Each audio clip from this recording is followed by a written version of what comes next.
Alors, qu'est-ce que la levée de fonds et qu'est-ce que ça implique? Donc, avant tout, la levée de fonds, c'est un apport de cash. Tous ceux qui vont chercher une levée de fonds, c'est au départ pour ça. Ils vont chercher de l'argent. Ça parle à tout le monde. Mais concrètement, c'est une augmentation de capital avec potentiellement une prime d'émission. Et c'est avec cette partie-là qu'on va être capable de jouer sur l'intégration des nouveaux associés, sur leur part dans le capital. Puisque quand on va valoriser la société, quand on va intégrer des nouveaux actionnaires via une levée de fonds, ils vont apporter 100, 200, 300, 1 million d'euros. Et pour des sociétés qui ont un capital très faible au départ, on risque d'être bloqué puisque on apporte, je dis une bêtise, 300 000 pour un capital de 30 000. Il y a une problématique de proportion, on a peur de se faire diluer. Là, la mécanique technique va être prime d'émission. Je ne vais pas rentrer dans le détail, mais en gros, sur des levées de fonds entre 300 et 500 000 euros, les apporteurs de fonds vont aller chercher entre 10 et 20% du capital. Ils ne cherchent pas forcément à aller chercher plus. Mais c'est une partie très importante, cette prime d'émission et cette valorisation de société. On va l'aborder un peu plus en détail, puisqu'elle va vraiment permettre de connaître le pourcentage que le leveur de fonds va intégrer dans la société. Et donc, j'en parlais, on fait rentrer de nouveaux actionnaires quand on fait une levée de fonds. Et donc, il faut anticiper les problématiques de gouvernance qui sont très importantes dans ce cadre-là. Vous ne serez plus les seuls décideurs, vous ne serez plus les seuls actionnaires, vous intégrez quelqu'un d'autre dans votre entreprise. Attention, il existe plusieurs typologies d'apporteurs de fonds, d'investisseurs. On parle souvent des business angels, on parle des capital risqueurs, ça peut être des investisseurs privés ou différents types d'investisseurs. Faites attention quand vous appréhendez une levée de fonds, quand vous l'anticipez, de connaître les intentions de l'investisseur. Si le but, c'est de multiplier par 3 ou par 5 sa mise au départ, si le but, c'est de faire vivre l'entreprise parce qu'il s'y intéresse, si le but, c'est de s'intégrer dans la gestion, enfin, chacun va avoir son mode de fonctionnement et c'est très important d'en tenir compte dès le début et de l'anticiper. Donc, quand envisager une levée de fonds? Il y a plusieurs moments, il y a plusieurs points à prendre en compte. Le premier, c'est j'anticipe une levée de fonds quand j'ai plus d'argent. Quand les autres modes de financement ne sont pas possibles, typiquement BPI, région, prêt d'honneur, la banque, ils ne veulent plus nous financer parce qu'ils y sont déjà allés ou parce qu'on a perdu les capitaux propres ou pour toute autre raison. Et ben, c'est un des moments pendant lesquels on peut envisager une levée de fonds. On doit l'envisager bien en amont du besoin, c'est très important. On parle de 6 mois en moyenne. Il faut même bien anticiper 9 mois, voire 1 an, la levée de fonds. Ça peut être très long déjà pour trouver un leveur de fonds, ensuite pour la mettre en œuvre et pour la réaliser. Donc vraiment, l'anticiper bien en amont. On peut l'envisager après un premier POC. Vous avez fait votre preuve de marché, vous avez lancé votre produit, ça commence à marcher, mais il manque un peu d'argent pour se lancer, mais le POC est validé, là on peut envisager une levée de fonds. Si votre POC n'est pas validé, allez voir de leveurs, en tout cas dans la région, ça va être très complexe. Je pense que vous serez bloqué dès le départ. J'ai plus de retour son, c'est normal? Ouais, ok. Non, mais du coup, je parle plus dans le micro. Ok, pas de souci. Du coup, après un premier POC, à des moments clés du développement, c'est le 4e moment où on peut anticiper une levée de fonds. On a un nouveau produit, un nouveau concept, on a un lancement commercial fort, on a besoin de restructurer l'entreprise. C'est des moments clés où on peut envisager une levée de fonds. Je vous ai mis 4 éléments, mais grosso modo, ils se recoupent un peu tous. Si je peux résumer quand envisager une levée de fonds.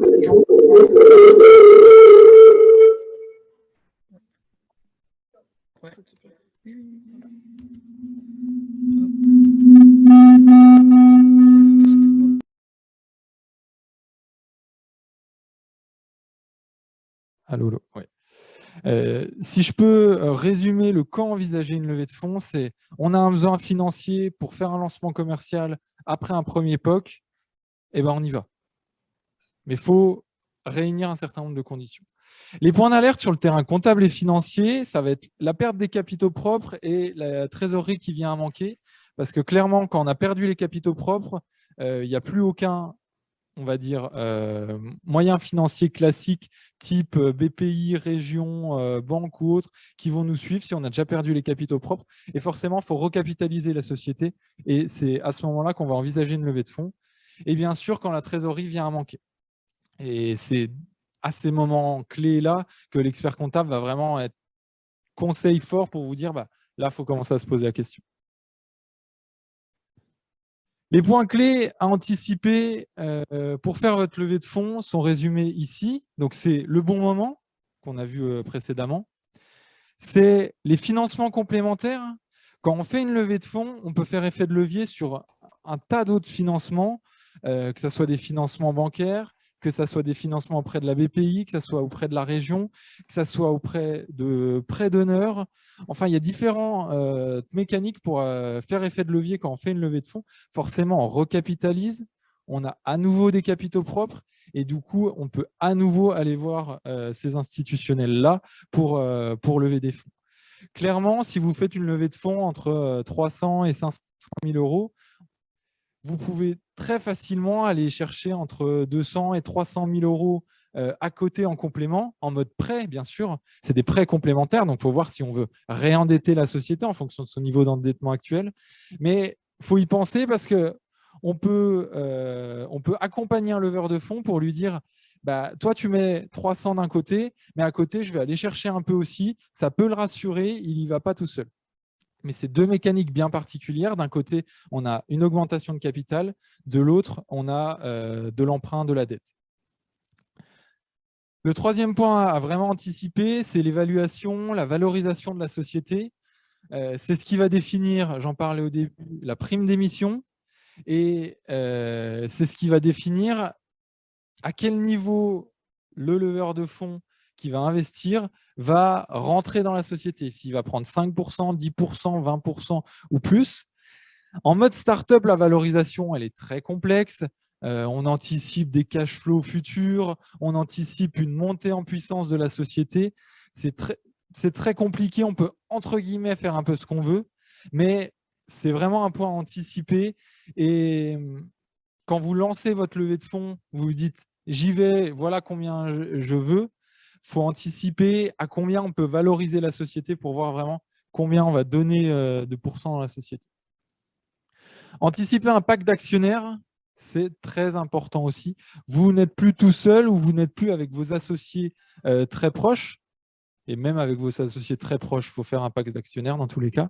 Mais avec un investisseur indépendant, faites un pacte d'actionnaires, c'est indispensable pour définir tous les points clés du fonctionnement en termes de gestion, en termes de remise de fonds, en termes de sortie par la suite.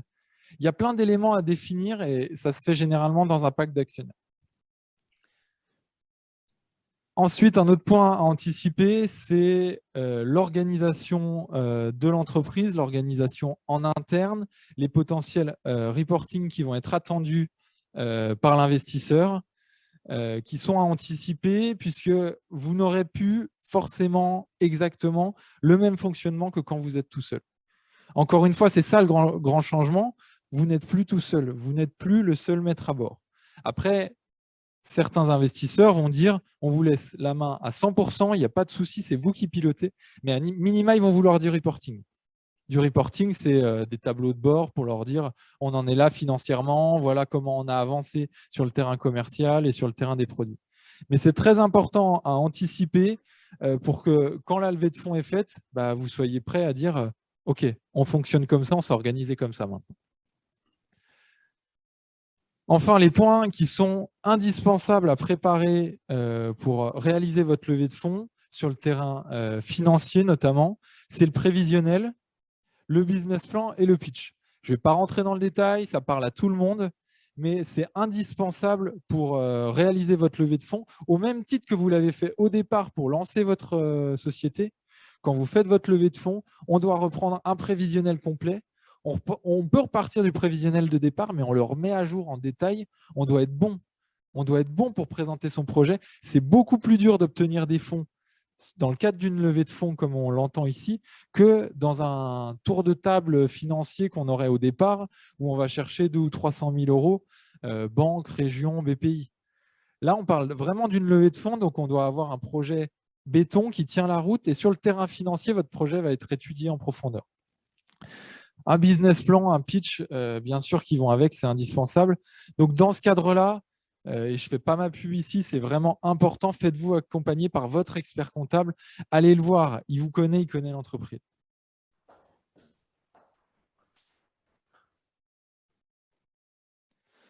La levée de fonds est-elle obligatoire? Je n'ai pas mis grand-chose dans la diapo pour une bonne raison, c'est que la réponse n'est pas facile. Et je n'ai pas voulu mettre de réponse toute faite dans ce cadre-là.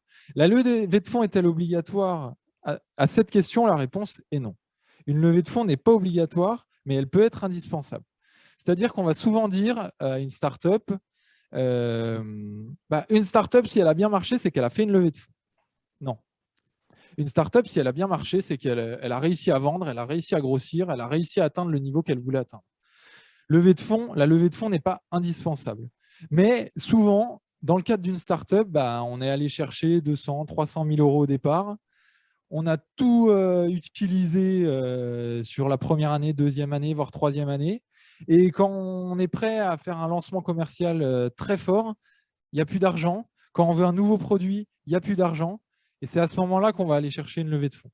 Donc, non, elle n'est pas obligatoire, mais elle peut être indispensable quand on n'a plus d'argent, quand on ne sait plus comment fonctionner en termes de trésorerie et qu'on est un peu bloqué. Donc, ça, on pourra en rééchanger un peu par la suite, je pense, parce que c'est sur ce point-là que certains vont avoir des questions. Mais il n'y a pas de réponse toute faite. En tout cas, faites-vous conseiller dans ce cadre-là si c'est indispensable. La relation avec l'expert comptable. Premier point, et je vais être transparent avec vous, votre expert comptable n'est pas forcément le spécialiste de la levée de fonds. Je ne me présume pas grand spécialiste de la levée de fonds personnellement. J'ai des grandes notions en termes de levée de fonds, je sais comment ça marche, mais un expert comptable n'est pas forcément un spécialiste de la levée de fonds et votre expert comptable n'est peut-être pas un spécialiste de la levée de fonds. Il est cependant la première personne à aller voir pour envisager une levée de fonds. C'est lui qui connaît votre entreprise, c'est lui qui connaît vos chiffres, c'est lui qui connaît votre fonctionnement. Si vous commencez à envisager une levée de fonds, il faut aller le voir pour en échanger. Ça ne prend pas forcément 10 heures d'échange. C'est dans le cadre d'un rendez-vous, on prend 1 heure et on échange sur est-ce que c'est opportun, à quel moment, dans quel cadre, pour faire quoi, comment on doit travailler un prévisionnel, comment on doit travailler un business plan. Il y a vraiment des éléments à anticiper et c'est votre expert comptable qui va être le mieux placé pour ça. Après, il va vous réorienter vers un avocat, vers un leveur de fonds, vers des partenaires éventuellement, où vous avez ici aussi, dans le cadre du village Baïséa et autres, des partenaires qui peuvent vous aider. Mais allez voir votre expert comptable pour un minima en échanger avec lui, pour le mettre au courant. Il va très vite vous dire « oui, je sais faire, oui, je peux t'orienter, oui, je peux te donner des clés, des éléments » ou « non, je te réoriente ou pas ». Mais allez le voir. Et à minima, vous allez travailler le prévisionnel avec lui. Là, clairement, et je vais faire un point focus sur le prévisionnel. Un prévisionnel sur Excel, ça marche pour suivre ses chiffres, pour suivre sa rentabilité, pour faire un point à 2 ou 3 ans pour voir ce que ça va donner, mais pas pour le présenter à des investisseurs. Vraiment, un prévisionnel sur Excel, ça marche, mais ça fait pas pro dans le cadre d'une présentation. Si vous voulez un vrai prévisionnel à présenter, il va falloir faire appel à votre expert comptable pour utiliser des logiciels pro et faire un truc qui soit bien bâti. Et enfin, je vais finir là-dessus, on pourra en échanger par la suite. Les points clés à anticiper et à retenir dans le cadre d'une levée de fonds, si je peux les résumer ici, de manière simple, c'est bien anticiper la levée de fonds et tous les éléments que ça implique.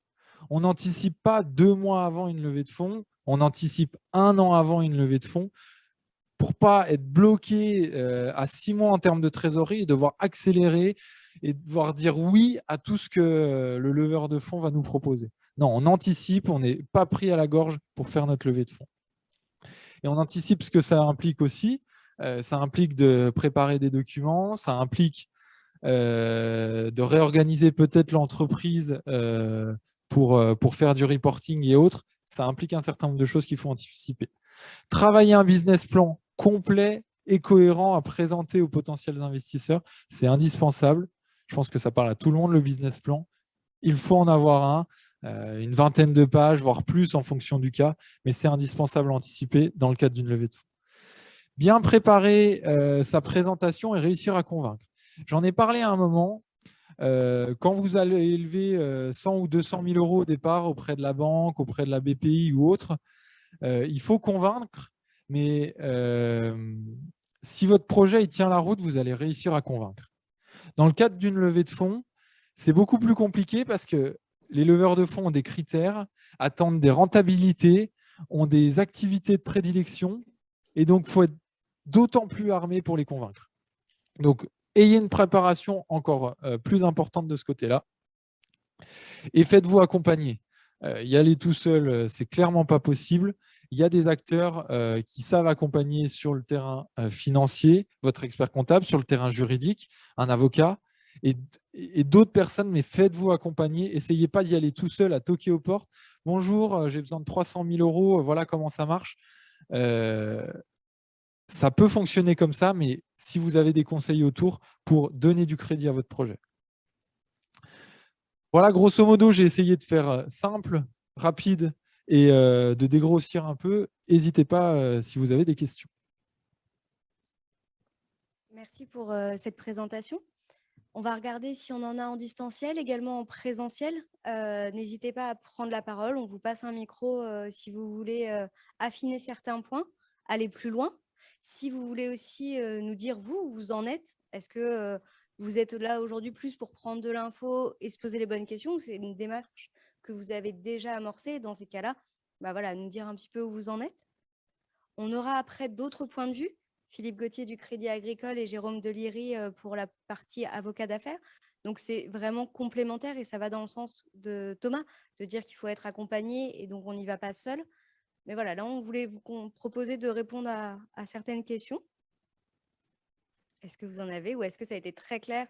Et donc, du coup, que les guichets pour les... Je me permets de lire une question qu'on a eue du coup à distance. Pour les levées de fonds sont trop gros pour de simples projets de l'ordre de 2 à 300 000 euros.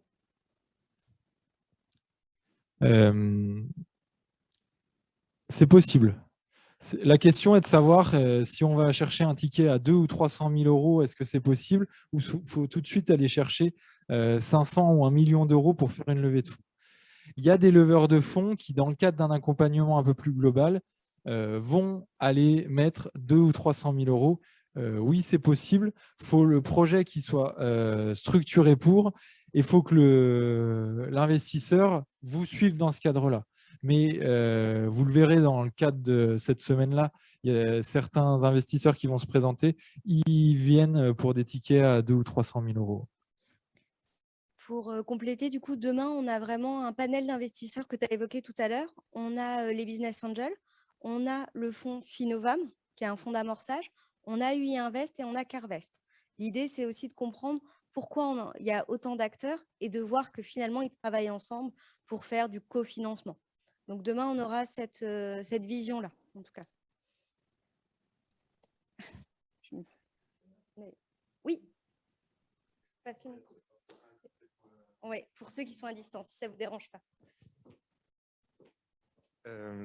J'ai 2 questions. Du coup, demain, est-ce qu'il n'y a qu'une seule conférence? J'ai un doute par rapport à ce que vous venez de dire. Demain, une seule conférence Ouais. sur les différents types d'investisseurs D'accord, donc et ils si- sont tous présents Ok. pour nous présenter leurs critères. Ok, très bien, donc ça c'est bon. Et j'ai une question par rapport à la diapo 2, il me semble que c'est la petite 2. Je ne sais pas si on peut l'afficher. Oui, alors, non, c'était celle d'avant, du coup, voilà, c'était celle-là. Du coup, en fait, ces informations-là, et faire un petit peu le tri entre, alors, si on, oui, par exemple, augmentation de capital plus prime d'émission, faire le tri et comprendre tout ça, là, comment ça se passe, en fait, pour comprendre, je ne sais pas comment dire, très concrètement, enfin, Pour comprendre la technique de la levée de fonds, comment ça marche? ouais, parce que là, ça reste abstrait, du coup. Bon, mais je vais faire quelque chose de très simple. C'est pas très compliqué. Ça peut être très compliqué dans la valorisation, dans les calculs derrière, mais la mécanique est très simple. Quand vous avez créé votre société, vous avez apporté de l'argent en capital qui est présente sur votre bilan comptable. Quand vous faites, si vous voulez intégrer un nouvel associé, que ce soit un investisseur ou un ami ou de la famille ou autre, vous allez faire ce qu'on appelle, il y a deux possibilités, soit vous allez lui céder une partie de vos parts, c'est-à-dire vous allez lui donner vos parts, il va vous donner de l'argent, ou c'est l'entreprise qui va faire une augmentation de capital. Elle va dire, bah, mon capital était de 10 000, il est plus de 10 000, il est de 15 000, et du coup, le nouvel associé, il va apporter 5 000 euros à la société et il devient associé avec vous. Ça, c'est la mécanique simple d'une augmentation de capital. Dans le cadre d'une levée de fonds, c'est la même mécanique, sauf que on rajoute la notion de prime d'émission pour que la dilution, comment expliquer ça de manière simple? Pour que vous ne soyez pas dilué suite à une augmentation de capital. C'est ce que je disais. S'il y a 300 000 euros qui est investi et que vous avez 30 000 de capital, bah, tout de suite, vous allez avoir 10% quand ils vont avoir 90. Et bah, pour réduire cette problématique-là et basée sur une valorisation de la société, on va constater ce qu'on appelle une prime d'émission. C'est simplement, on dit, bah, il y en a une partie de l'argent qu'ils apportent qui va en capital, et il y en a une partie qui va en prime d'émission. Et du coup, au lieu d'avoir 90% sur l'augmentation de capital, ils vont peut-être avoir 10 ou 20% en fonction de comment on calcule. Mais c'est simplement une augmentation de capital. Et si j'ai bien compris la dernière phrase, quand ils apportent les 300 000 euros, s'il y a seulement une partie qui va en capital, enfin, la société augmente son capital de cette partie-là, Ouais. et le reste, ce que je crois que vous appelez prime d'émission, Ouais. c'est simplement pour avoir du cash disponible, quoi. C'est ça. La prime d'émission, c'est une mécanique comptable et juridique, mais c'est simplement, en gros, il y a de l'argent qui arrive. C'est le droit de péage, en fait. D'accord. En Si fait, c'est simplement une négociation pour dire, je vous accorde tant de parts. Par contre, effectivement, sur les 300 000 euros, on va en accepter que 10, 15, 20, 30, etc. Bah, en fait, si vous accordez tant de pourcents, bah, de fait, ça va donner tant d'euros et le reste, c'est de la prime d'émission. Et après, oui, c'est de la négo en fonction de ce que veulent les investisseurs ou pas en termes de rentabilité.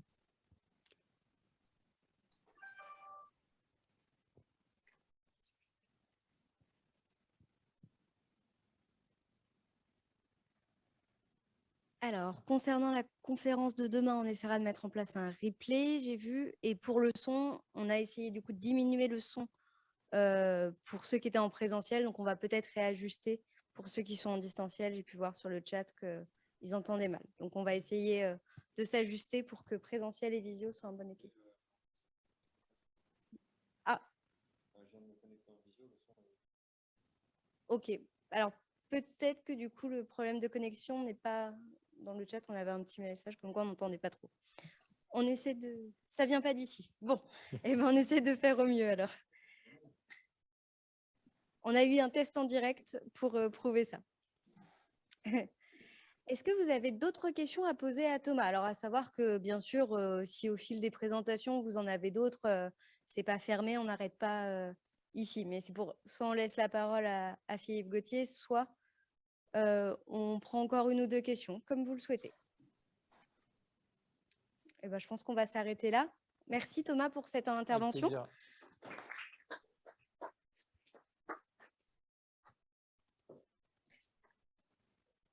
bienvenue du coup. On va le faire sous format discussion si ça vous convient, à part si vous souhaitez projeter. On peut laisser la projection sur cette diapo, celle d'après. De toute façon, je vais confirmer l'ensemble des propos de Thomas. Tout d'abord, bonsoir à toutes et à tous. Je suis Philippe Gauthier, je suis le directeur du Centre d'affaires entreprises pour le Crédit Agricole de Champagne-Bourgogne. Et je ne vais pas trop vous parler levée de fonds, mais je vais vous apporter le témoignage du banquier sur le sujet. Vous dire que c'est quelque chose que l'on apprécie particulièrement, mais qu'en fait, derrière le mot levée de fonds, il y a quand même besoin de mettre un peu de sémantique, je pense. Et cette sémantique, elle est liée à la maturité de votre projet, de votre entreprise. Et ça, c'est un point vraiment important à avoir. C'est-à-dire que quand on crée notre entreprise, on a ce matin, on a notre idée. Ce matin, on a réussi à mettre de côté un peu d'argent et les parents, la famille nous ont aidés et on a les premiers fonds pour créer notre entreprise. On a ces premiers guichets et notamment la BPI qui peuvent nous accompagner au travers le BP que l'on aura fait avec notre expert comptable et puis le banquier qui nous aura accompagné le cas échéant sur cette demande de financement. Mais tout ça, c'est lié en fait au stade d'avancement de votre entreprise. Et pour moi, en tant que banquier, l'important, c'est de savoir si vous avez déjà votre preuve de concept ou pas. Je m'explique. Soit j'ai un modèle assez simple, voilà, j'ai trouvé une super idée et je peux commercialiser rapidement. Je commence à faire du chiffre d'affaires, je suis capable d'avoir un premier bilan avec un chiffre d'affaires et une rentabilité d'un certain niveau. J'ai ma preuve de concept et je vais pouvoir en fait avancer sur l'étape suivante qui est de dire comment je fais finalement pour pousser mon idée sur différents marchés, que ce soit en France, que ce soit en Europe, que ce soit dans le monde, de quoi est-ce que j'ai besoin pour ça et comment est-ce que je vais aller lever des fonds. Là, nous sommes sur des levées de fonds qui s'appellent du capital développement. Là-dessus, il y a du monde, je reviendrai dessus. C'est certainement la levée de fonds qui est, même si c'est complexe, c'est certainement la plus simple à mettre en œuvre. Parce que dans le cas contraire, vous êtes encore finalement sur cette phase que je vais appeler d'incubation. J'ai besoin de démontrer que mon modèle peut être commercialisé. J'ai besoin, le cas échéant, d'avoir les différents agréments. Si je prends le scénario, un des scénarios les plus complexes, si je prends le domaine de la santé, avant d'avoir poussé mon candidat médicament et avant d'avoir passé les différentes phases, il peut se passer une dizaine d'années. Avant d'avoir mon label européen, avant de commercialiser mon produit, il me faut énormément de temps. Et ça, c'est la phase la plus compliquée aux yeux du banquier. Tout simplement parce que le métier de banquier, c'est quoi? Le métier de banquier, c'est de faire de la transformation. Donc, nos clients, vous nous confiez de l'argent, nous distribuons du crédit et on s'assure que le crédit soit remboursé. C'est comme ça qu'on finance l'économie et c'est comme ça que normalement tout se porte bien. La difficulté, c'est que lorsque j'octroie un crédit n'est pas une levée de fonds, hein, qu'on soit bien d'accord. C'est encore un sujet de sémantique, mais j'entends beaucoup de porteurs de projets de dire « j'ai levé des fonds, je suis à la BPI, j'ai trouvé un crédit, j'ai levé des fonds ». Non, ce n'est pas une levée de fonds. Vous avez une ressource financière pour vous accompagner dans votre projet.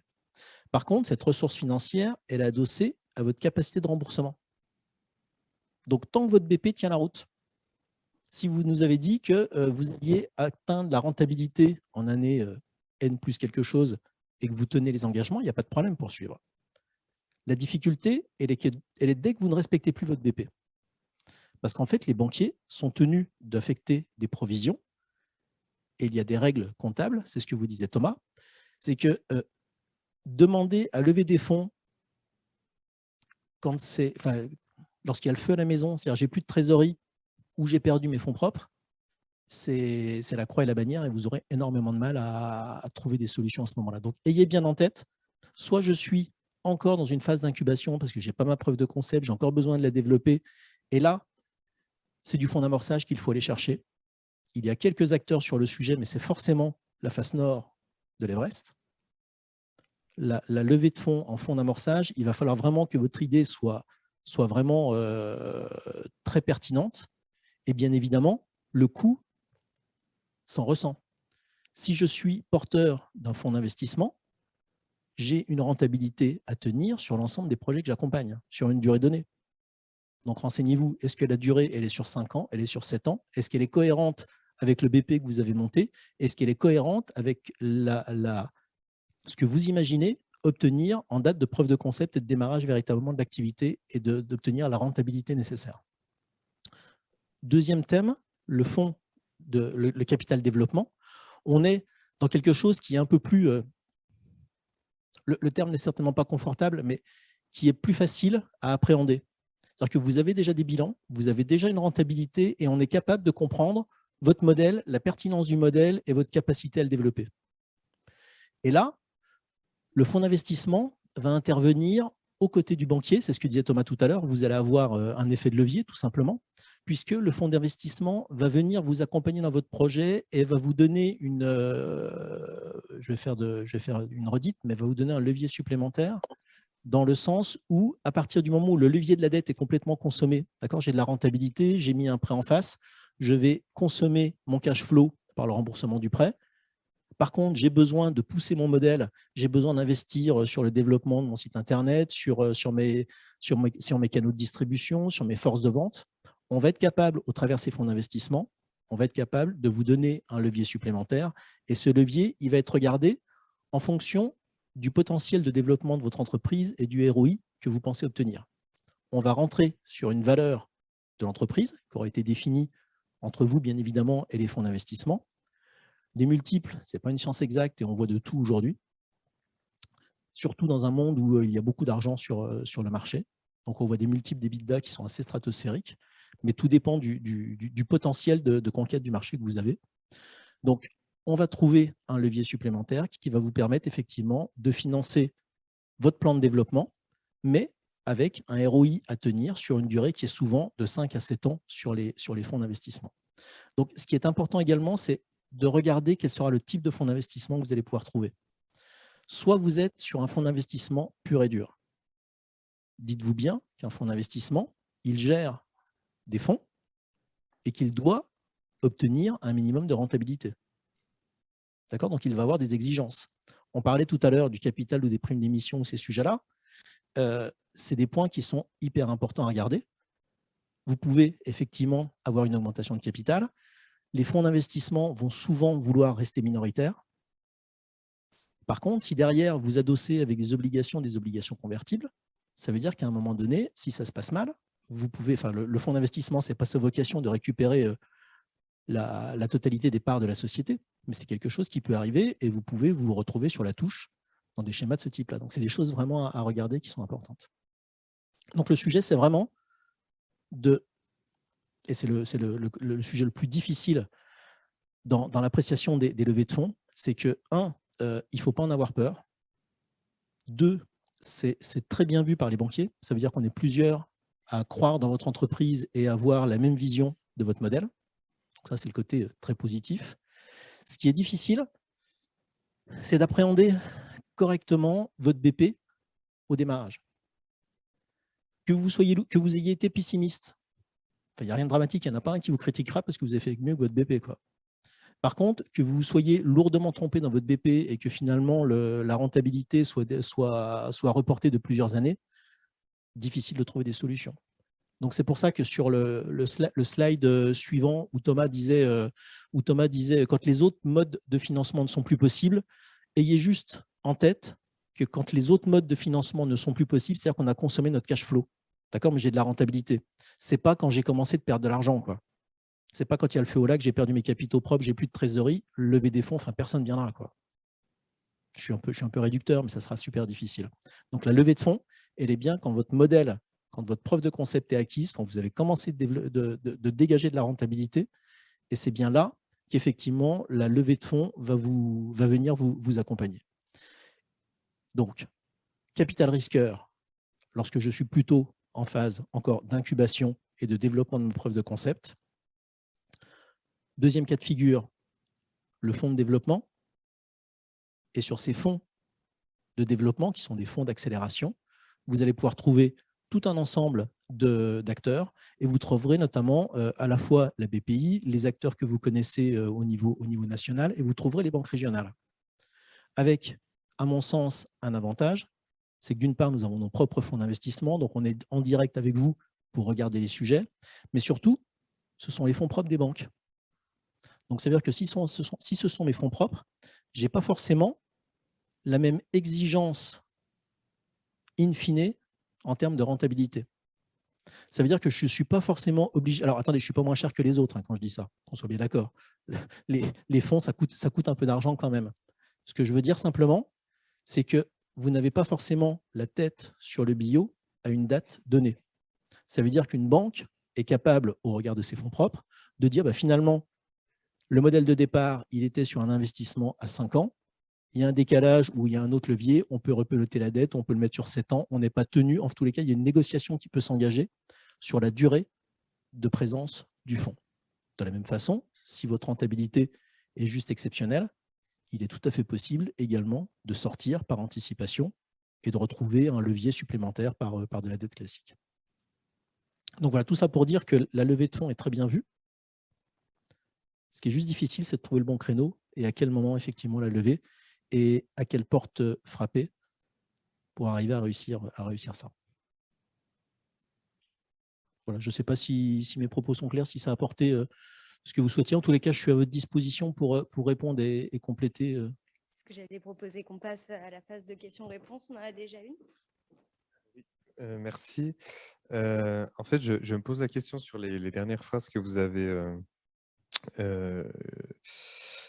En fait, est-ce qu'il y a des types d'investisseurs spécifiques justement qui ne cherchent pas la rentabilité, je donne un exemple, à 5 ans de façon brute et qui alors s'accordent une rentabilité à plus long terme, notamment parce qu'on va être dans le domaine de la transition énergétique, etc. et qu'effectivement, la rentabilité sera là, sauf que, bon, comme on a vu dernièrement avec la crise ukrainienne, etc., on ne peut pas prévoir ce qui va se passer. Du coup, il y a un peu plus de risques, etc. etc., etc. Est-ce que ça, on peut se faire aiguiller justement vers ce type d'investisseur ou comme si j'ai compris à la fin, là, où il faut vraiment se centrer sur les banques qui, elles, ont un peu plus les reins solides et du coup, se permettent voilà, ce type de… Il faut fermer aucune porte. Et il y a un levier que je ne vous ai pas donné, mais qui pour moi est fondamental. Et c'est celui qui vous aidera peut-être le plus dans la durée, c'est le levier de l'acteur industriel. C'est-à-dire que si au travers ce que j'ai développé, je la refais, une entreprise aujourd'hui, quand vous interrogez un chef d'entreprise, le budget R&D de nos PME, voire de nos ETI, est très faible. Et le temps consacré à la R&D est très faible également. Et en fait, pourquoi est-ce qu'on a créé ce modèle des villages by CA? En fait, c'était la réponse du groupe Crédit Agricole à comment accompagner la transition numérique et le développement de l'innovation. Et en fait, on s'est dit que la meilleure solution, c'était de créer un écosystème dans lequel se rencontraient des entreprises innovantes et des grands groupes. Pourquoi? Je vous prends l'exemple du village le plus important qui est celui de la rue de la Boétie. On a aujourd'hui comme grand groupe Stellantis. C'est un des sujets qui me reste en tête parce que celui-là m'avait vraiment marqué. Et en fait, le directeur de l'innovation, à l'époque c'était Peugeot, c'était PSA, vient nous voir un matin en disant « J'ai un problème, demain il faut que 100% de mes pièces de véhicules soient recyclables ». Donc voilà, quand vous avez ça qui vous tombe sur le coin du nez, vous avez un peu de temps pour réfléchir, mais vous avez deux solutions. C'est vous développez, enfin vous mettez un budget R&D phénoménal en espérant trouver la bonne solution, ce qui n'est pas une certitude non plus, soit vous faites un appel à candidature à toutes les têtes bien pensantes de France qui ont déjà travaillé sur le sujet, et en fait vous dites vous, dans vos modèles, il y a des choses qui m'intéressent, je vous incube, on va travailler ensemble, je vous donne mon carnet d'adresses, je vous expose ma problématique, et à partir du moment où vous, entrepreneur, vous êtes capable d'apporter une solution ou une valeur ajoutée à cette entreprise-là, le dirigeant qui est en face de vous, qui est un chef d'entreprise, il aura vocation à vous accompagner dans la durée. Donc oui, il pourra, si vraiment ça fait l'affaire, il sera capable d'intervenir à vos côtés. Alors bien évidemment, après c'est une question de taille. Si vous avez vraiment l'idée géniale, peut-être que certains chefs d'entreprise se diront je veux prendre la majorité, je veux prendre le contrôle de cette pépite. Mais ça, c'est à vous de négocier ces sujets-là. Mais en tous les cas, c'est une façon de lever des fonds qui est très pertinente. Et aller exposer votre projet auprès de certains investisseurs, sans tout dévoiler bien évidemment, c'est certainement un des leviers qui a le plus de durabilité, si je peux le dire comme ça. Voilà. Ensuite, sur le sujet des banques régionales, effectivement, ce sont nos fonds propres. Donc, sur nos fonds propres, on a la capacité à immobiliser nos fonds un peu plus longtemps. Je voudrais juste compléter. Bonsoir à tous, Jérôme Deliri. Juste pour compléter ta question sur des fonds dédiés, par exemple RSE, transition énergétique, etc. Ce qu'il faut savoir, c'est que les fonds d'investissement sont extrêmement segmentés en type d'investissement. Et il y a des fonds qui sont spécialisés sur les fonds de transition énergétique. Tu as des fonds comme Demeter, par exemple, comme Quadia, qui est un fonds suisse, etc. Tu as des family office aussi qui se spécialisent sur ces transmissions. Et donc vraiment qui sont sectoriels transition énergétique. Ça ne veut pas dire que dans leur prise de participation, ils ne cherchent pas une rentabilité. Par contre, ils ont quand même une vocation RSE, transition énergétique, etc. Donc ça rejoint une question plus générale qui est la segmentation des fonds, qui est assez complexe en fait, parce que au-delà de trouver les fonds en fonction du séquençage des phases d'amorçage, il y a aussi en face il faut mettre en face les segments de marché, les secteurs d'activité, et ensuite il faut rajouter encore le ticket d'investissement. Donc en fait, on arrive sur un écosystème quand on cherche les fonds avec lesquels on envisage de travailler, qu'on veut solliciter pour un investissement. On arrive finalement à un écosystème très complexe où c'est très matriciel pour savoir quel fonds correspond à notre problématique. Et puis, juste avant de te laisser la main, si tu veux bien, mais dans la dernière levée de fonds qu'on n'a pas évoquée, dans le cas, notamment dans le domaine médical, l'introduction en bourse, une fois que vous avez atteint un certain développement sur vos produits, est une des solutions pour aller lever des fonds. Assez difficile en France, beaucoup plus facile sur des pays Nord-Europe ou aux États-Unis. Mais on est dans une dimension qui est tout autre de... Enfin, je suis sorti de mon garage, quoi. On ne commence pas par l'IPO tout de suite, quoi. Mais voilà pour vous donner toute la chaîne de levée de fonds possible.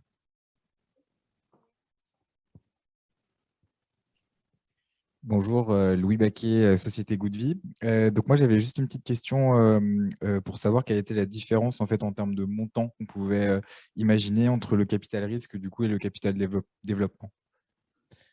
En fait, il n'y a pas tant de différence unitaire. C'est vraiment une question de stade de développement de l'entreprise. Le capital risque, c'est j'ai pas commencé de vendre. D'accord, je suis toujours dans la phase de création de mon produit. J'ai pas encore complètement ma preuve de concept. Une fois que tu as ton bilan, que tu as commencé de dégager de la rentabilité, on va rentrer sur des sujets plutôt de fonds de développement. Ouais.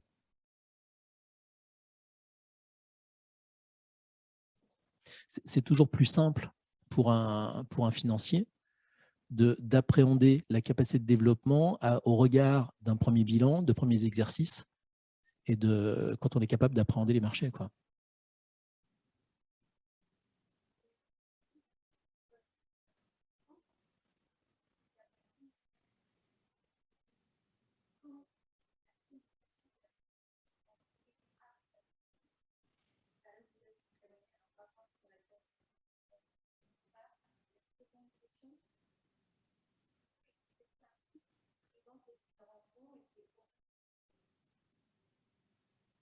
Alors, sur le site, je laisserai peut-être M. Deléris répondre parce que je n'ai pas la réponse. Donc, je ne sais pas. Je ne sais pas. On fera. Ce serait trop facile. À mon avis, ce serait trop facile. Il n'y a pas un site qui recense vraiment tous les fonds d'investissement. Il existe quelques cartographies, mais qui ne sont pas forcément mises à jour régulièrement. Donc, ce n'est pas forcément évident. Par contre, vous avez des sites comme Galion Project qui recensent un certain nombre de sites et des bonnes pratiques en matière de levée de fonds. C'est intéressant. Je aller voir. Mais non, il n'y a pas une cartographie et il n'y a pas une place de marché qui recense tous les fonds. Et des fonds, il y en a qui se fait en permanence. Donc, c'est compliqué de suivre la chose. C'est très mouvant.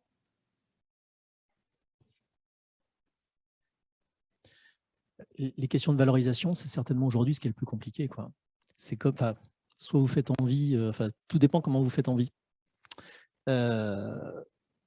Lorsqu'on rentre sur les bancs de l'école, on vous explique que la valo d'une boîte en industrie, ça va être entre 3 fois et 6 fois l'EBITDA, grosso modo.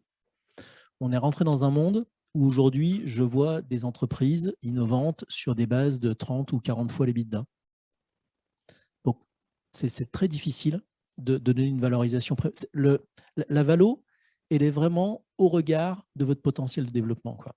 Oui, parce que les EBITDA sont souvent négatifs, donc les multiples, c'est compliqué.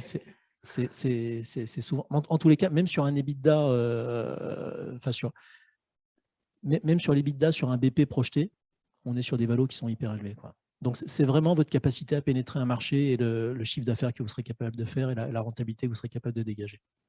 Ça dépend surtout du stade. Quand on est dans les phases d'amorçage, la question, c'est vrai que c'est une des premières questions qu'on nous pose, c'est comment je valorise ma boîte. Et sur les premiers niveaux, avant qu'on ait fait vraiment l'épreuve de marché où on arrive justement en génération de cash flow positif, etc., la question, souvent, je le dis bien sur les premières phases d'amorçage, c'est j'ai besoin de combien, pourquoi faire, comment j'utilise l'argent et pour arriver à quel jalon dans mon plan de croissance. Et derrière se pose la question, j'ai besoin de cet argent pour arriver là. Eh bien, pour avoir cet argent, en equity, donc en capital, et en non dilutif, c'est-à-dire en allant chercher des prêts additionnels, etc., je suis prêt à lâcher combien de pourcents de mon capital?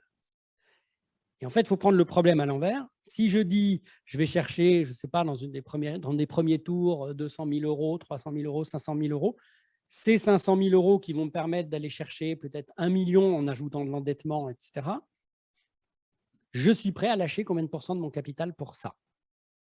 Et donc, en calculant comme ça, on arrive à la valo pré-monnaie. Mais partir d'une valo pré-monnaie sur des sociétés qui sont purement en émergence, c'est extrêmement compliqué. Parce que dire ma boîte, elle vaut 1 million sur la base d'un concept, sur la base d'une idée ou d'une molécule qui est en cours de développement, etc., c'est très compliqué. Donc, finalement, il faut arriver à une discussion avec un alignement entre vous, fondateurs, ce que vous êtes prêt à lâcher en pourcentage, et à ce que l'investisseur est, lui, prêt à avoir comme rémunération de son investissement et donc de son risque, en disant, moi, investisseur, je mets 200 000, je mets 500 000, je suis prêt à mettre ça, sachant le risque que ça représente, pour combien de pourcents? Et en fait, c'est une discussion finalement très simple, très simple. Et le sujet n'est pas tant, je vais valoriser tel actif combien, celui-ci combien, etc. Parce que ce n'est pas la vraie vie. La vraie vie, c'est la prise de risque et sa rémunération dans le temps, donc le potentiel de rémunération future, soit par une cession, soit par les flux futurs de trésorerie. L'important, c'est que vous soyez vraiment… Enfin, il faut que vraiment dans vos scénarios, vous ayez des scénarios optimistes et un peu plus pessimistes sur votre capacité à passer ces jalons. C'est vraiment ça la clé. La difficulté, c'est si vous vous loupez, enfin vous faites un croc en jambe au milieu, c'est beaucoup plus difficile. Donc il faut vraiment essayer de trouver la bonne modélisation et de savoir quand est-ce que vous allez franchir les différents jalons. Et c'est comme ça que vous arriverez certainement à vous en sortir le mieux, à la fois sur ces levées de fonds et à la fois avoir un peu de sérénité sur la capacité à accompagner le développement de l'entreprise. J'ai une question qui va peut-être pas être forcément facile à expliquer. Si on est sûr de, un petit peu comme ma question précédente, si on est sûr de, entre guillemets, de l'idée, parce que, voilà, comme je disais, l'aspect écologique, l'aspect, voilà, est là et c'est sûr, entre guillemets, mais que du coup, on se pose des questions de l'équilibre entre attendre pour justement, comme ça a été dit, montrer qu'on tient la route et que etc. Prendre le risque de se faire dépasser par d'autres sociétés ou d'autres idées un peu similaires. Ou alors, je crois que ça a été dit aussi juste avant, perdre la hype, la demande du moment qui fait que ça a de la valeur. Et peut-être qu'en fait, dans 3 mois, d'autres sociétés auront fait à peu près la même chose. Ou voilà, et du coup, il y aura moins d'excitation entre guillemets sur le concept. Qui est le meilleur acteur pour nous conseiller sur cet équilibre et ce moment clé là où il faut entre guillemets lâcher les chevaux et y aller, et etc. Et aussi j'ai noté qui donc peut nous conseiller sur vraiment quelle est la valeur de l'idée qu'on a, de l'avance qu'on a sur l'idée qu'on va présenter. Encore une fois, quand l'idée voilà, si on en parle aux acteurs du milieu, c'est une bonne idée et c'est sûr qu'elle va intervenir dans le futur. Voilà, qui est bien placé? Alors là, c'est peut-être trop général, je ne sais pas. Spontanément, j'aurais répondu pareil, c'est vous. C'est vous. En tous les cas, ça ne peut pas être le banquier. Ça ne peut pas être le banquier. tous les conseils ne seront que les conseils et ce n'est pas forcément les payeurs. Tous les fonds d'investissement ont des équipes dédiées sur les sujets et vont vous donner leur vision de votre projet, de sa maturité ou autre. J'aurais tendance à dire, plus vous faites d'envieux et plus vous pouvez vous dire que vous tenez quelque chose de pas mal et que du coup, il faut trouver le bon équilibre et vous avez des clés pour négocier. Mais encore une fois, n'attendez pas trop longtemps. Voilà, c'est jouer avec le feu au bout d'un moment. J'ai peut-être encore une question du coup qui me vient par rapport à cette remarque. Dans un monde où, alors je vais essayer de le caricaturer, où il y aurait 2 ou 3 acteurs majeurs, industriels, par exemple, si du coup on a un petit peu d'avance sur une idée, etc., est-ce qu'il peut, alors je crois que c'était aussi ce qui a été dit il y a quelques instants avant, est-ce qu'on peut justement aller voir, je ne sais pas comment dire, l'acteur, enfin oui, l'acteur un peu concurrent pour justement couper l'herbe sous le pied à celui qui est en face et qui nous fait, entre guillemets, un petit peu peur, quoi. Est-ce qu'on peut essayer de s'associer avec des acteurs déjà présents pour justement limiter le risque, entre guillemets, de se faire dépasser parce qu'on n'avait pas assez de fonds, parce qu'on n'avait pas une équipe numérique R&D, etc., assez grande? Est-ce que c'est quelque chose qui fait sens? C'est toujours bien d'avoir un plan B. Je vais répondre un peu différemment. C'est-à-dire que, après, c'est du business, mais une fois que tu as planté un couteau auprès du premier investisseur, il ne va pas revenir vers toi de sitôt, quoi. Parce que il y a le crédit du porteur du projet, quoi. Et si tu ne tiens pas tes engagements ou autres, ça se voit aussi. Donc, il ne faut pas que ça se retourne contre toi. Mais avoir un plan B en disant, voilà, je prévois une levée de fonds sur ces modèles-là, mais finalement, j'ai un plan B avec un industriel ou autre qui peut-être me donnera une valo moins importante, mais ça me permet de continuer de poursuivre mon développement et peut-être de le faire par un autre sentier. Pour moi, ça a tout son sens. Ouais. Mais généralement, si tu fais rentrer un industriel, tu ne feras plus rentrer de fonds. Parce que les fonds veulent rester libres le jour où il y aura une cession de céder sur un marché complètement ouvert. Alors que si tu as fait un adossement industriel, ça veut dire que tu te mets dans un corner déjà. Tu te mets dans un fléchage qui est finalement la fusion ou le rachat par cet industriel. Donc, je suis tout à fait d'accord avec toi, c'est plutôt un plan B. C'est plutôt un plan B. Le rapprochement industriel, ou alors il faut que ce soit avec un partenaire dans l'entreprise qui ne soit pas forcément concurrent, mais qui soit plutôt partenaire au sens ou fournisseur ou source de débouchés, etc.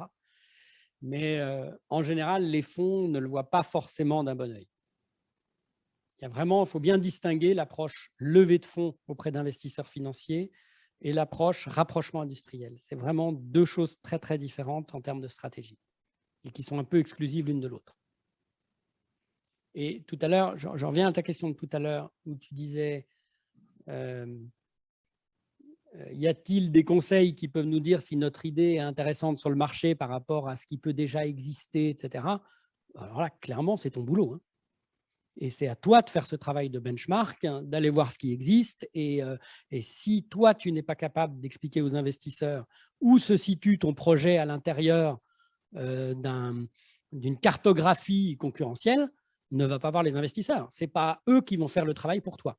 C'est à toi de les convaincre que tu as bien compris quel était le marché, quel était ton avantage concurrentiel, et tu fais tes nuages de concurrents en les positionnant sur un graphique avec ceux qui sont très proches, ceux qui sont éloignés, la concurrence indirecte, etc. Mais c'est ce qu'on va attendre de toi quand tu vas aller voir les investisseurs. Donc, c'est personne d'autre que toi qui fera ce travail. Ensuite, sur la valorisation, combien vaut, bon, ben là, c'est ce que je disais tout à l'heure, c'est compliqué de trouver des gens pour vraiment valoriser, surtout dans les phases d'amorçage. Plus on avance, plus on est sur des terrains normés. Voilà. Et pour le séquençage des opérations, il faut vraiment faire attention parce que il ne faut pas se retrouver en panne de trésorerie. Là, c'est la mort de la boîte. Enfin, je parle vraiment sur l'univers startup. Hein. La panne de trésor, c'est mort. Si on bascule derrière en cessation des paiements, en procédure collective et tout, c'est mort. C'est mort, les startups ne peuvent pas passer en procédure collective. En tous les cas, pas tant qu'elles sont en mode de consommation de cash. Donc, il faut pas louper le moment. il ne faut pas louper le moment. Et la chronologie, la respiration est fondamentale.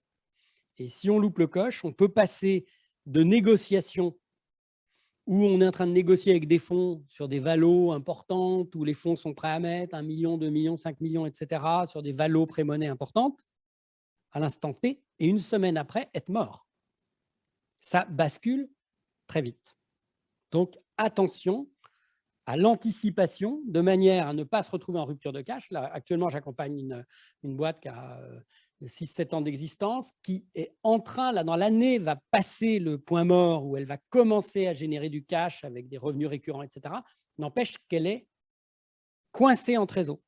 À l'heure où on se parle, là, et les fonds d'investissement qui sont à son capital imposent la règle, puisqu'ils vont remettre pour faire le bridge, mais à leurs conditions.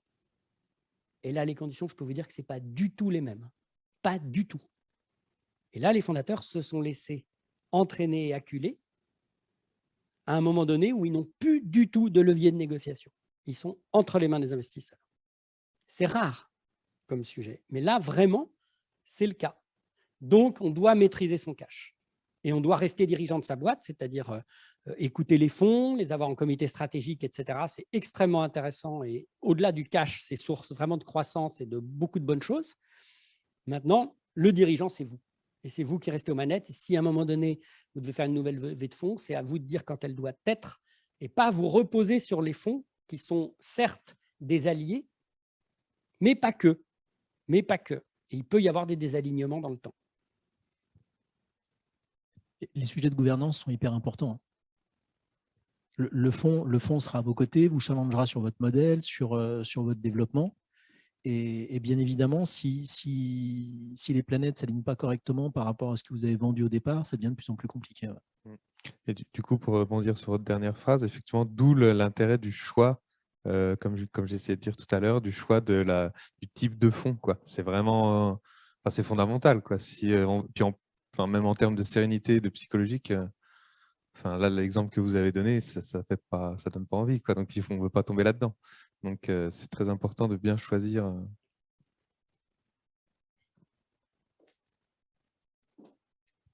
Moi, ça fait 10 ans que je fais des levées de fonds. Des cas comme ça, j'en ai quasiment pas vu. C'est rare. Pourquoi? Parce que généralement, les fonds sont bienveillants. Et parce que généralement, les intérêts sont alignés entre les fondateurs et les fonds. Pourquoi? Parce que tout le monde est tendu vers un objectif de sortie par le haut, de valorisation maximale, etc. etc. Et les fonds sont rarement prédateurs. Déjà, moi, je travaille quasiment à 80% sur des opérations avec des fonds minoritaires. Et ça, il faut bien distinguer les fonds minoritaires des fonds majoritaires. Mais quand on est dans l'univers innovation, etc., les fonds interviennent en associés minoritaires. C'est plutôt dans le capital développement ou transmission qu'on a des fonds qui rachètent des sociétés et qui deviennent des fonds majoritaires. Et là, il n'y a pas de sujet, c'est eux les patrons, bon, point. Mais dans le cas de l'innovation des startups, les fonds qui rentrent au capital ont vocation à être minoritaires et à accompagner jusqu'à des nouvelles levées de fonds série A, B, où ils restent, où ils sortent, ou des introductions en bourse, etc. Et quand ils sont minoritaires, généralement, ils sont bienveillants et il y a une dynamique qui est positive, franchement. Et beaucoup sur les fonds régionaux qui ont vocation à aider l'économie régionale et leur réputation est très importante sur la place. Donc, on a rarement affaire à des prédateurs ou des voyous. C'est de l'accompagnement, véritablement. Donc, les choses se passent plutôt bien. Maintenant, il y a un moment donné, si on est très, très, très loin de la feuille de route et que les intérêts sont très, très, très divergents et que ça se passe mal, quand le torchon brûle, chacun regarde ses intérêts.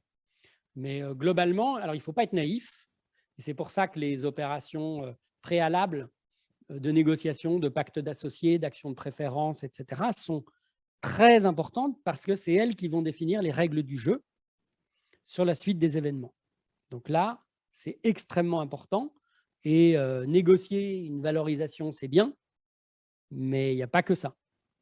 Il n'y a pas que ça. Il y a toute la documentation liée aux principes de gouvernance, comme tu l'as évoqué, aux principes de relution possible, de management package, etc., etc., de ce qu'on appelle les ratchets. Il y a tous ces mécanismes de liquidité préférentielle, des trucs un peu compliqués, mais qui sont aussi importants que la valorisation.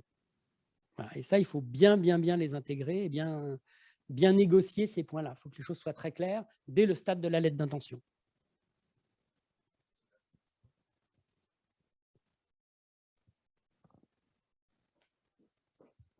Peut-être en dernière question, si vraiment, du coup, on a vraiment ciblé le bon fond, etc., voilà, que tout s'est bien passé, est-ce qu'on peut définir avec lui une espèce de stratégie en plusieurs étapes, où justement, l'étape 1, c'est, entre guillemets, peu d'investissement, peu d'implication, etc., et se compromettre, alors là, ça dépasse mes compétences, voilà, se compromettre un peu avec lui pour que justement, l'étape 2, on soit un petit peu engagé avec lui, pour que ce soit un peu un système de donnant-donnant et que du coup, il y ait entre guillemets moins de risques pour lui.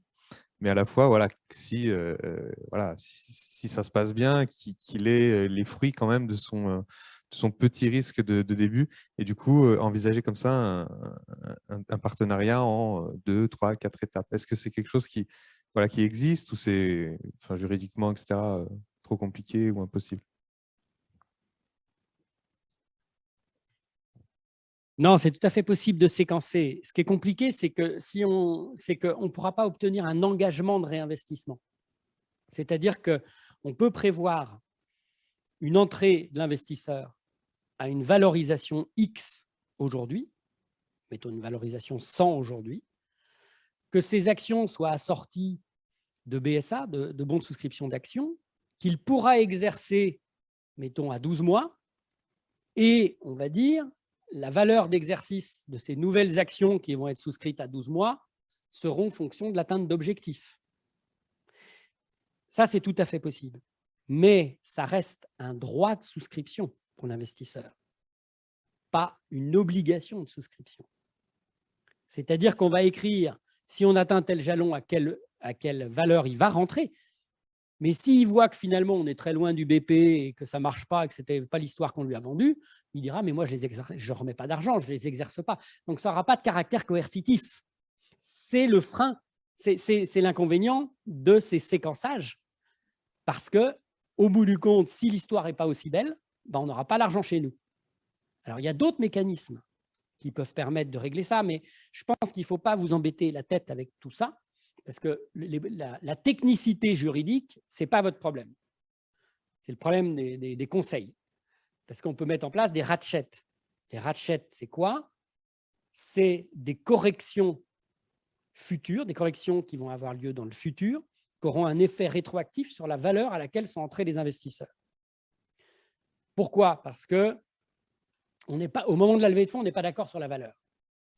Vous dites, moi, je veux une valo prémonnaie de 5 millions d'euros pour ma boîte parce qu'on en est là, ça fait 3 ans que je bosse dedans, il y a un super potentiel, etc. Le fonds d'investissement va dire, non, tu es bien gentil, moi, je suis en risque, je veux rentrer, mais à une valorisation prémonnaie de 2 millions. Vous voyez qu'il y a un gros gap. Bon, comment on traite le problème? Ben, on va traiter le problème en disant, bon, ben, d'accord, très bien. Le fonds va dire, OK, je rentre à 5 tout de suite, mais c'est sur la base de ton prévisionnel. Et on se donne rendez-vous dans 1 an, ou dans 18 mois, ou dans 24 mois. Et selon l'atteinte des objectifs qu'on a définis ensemble, si tu as atteint l'objectif, il n'y a pas de problème. On reste à la valorisation de 5 millions. Par contre, si tu es qu'à 50% de l'objectif, on revient à ma valorisation de 2 millions. Et donc, mes actions sont des actions de préférence que je vais transformer en X actions additionnelles. Donc, le fonds va se reluer, qui est l'inverse de se diluer, d'accord, pour corriger rétroactivement la valeur à laquelle il est rentré. Voilà. Donc, des mécanismes comme ça, il y en a plein, okay, plus ou moins complexes. Mais vous, ce qu'il faut, c'est pas partir faut pas partir des outils. Ce n'est pas votre problème. Vous, il faut partir des objectifs.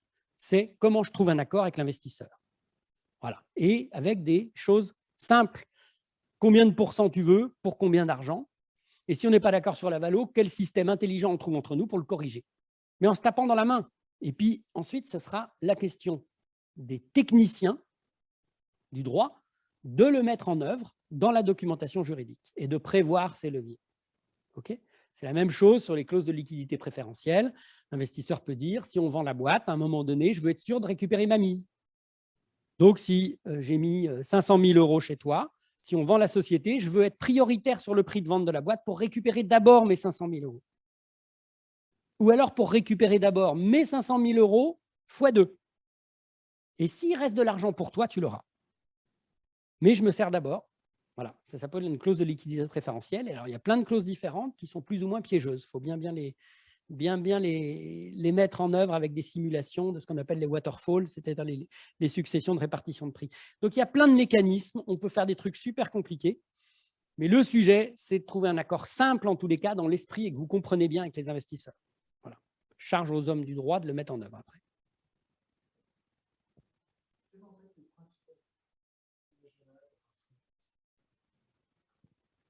Quelle différence entre un fonds régional et un fonds national? Déjà, je l'ai dit tout à l'heure, un fonds régional a généralement une vocation au développement économique de la région. Donc, quand on parle de fonds régional, on a des fonds de banque, on a des fonds qui peuvent être issus d'institutionnels, les conseils régionaux, les banques qui vont participer à un fonds dédié, etc. Et donc, vont avoir une vocation quand même structurante pour la région, et quasiment systématiquement minoritaire, comme je le disais tout à l'heure, et avec une certaine bienveillance vis-à-vis de l'entreprise, peut-être plus que les fonds nationaux. Par contre, les fonds régionaux sont rarement des fonds sectoriels spécialisés. Ils sont plutôt généralistes, en général, par nature, parce qu'il n'y aurait pas assez de business sur le segment. Il y a les fonds nationaux vont souvent être plus exigeants sur les valorisations, plus exigeants sur justement la gouvernance, sur les clauses de leaver aussi, donc, bon, sur un certain nombre de contraintes qu'ils vont mettre sur le fondateur. Donc, voilà, et souvent, les fonds régionaux sont rarement des fonds de banque. Ce sont des fonds, donc, des purs capital risqueurs. Et donc, ils vont être assez regardants sur la rentabilité de leur investissement. Ce qui ne veut pas dire que les banques s'en moquent, loin de là, mais ils inscrivent ça dans une philosophie plus générale de leur présence sur le tissu économique.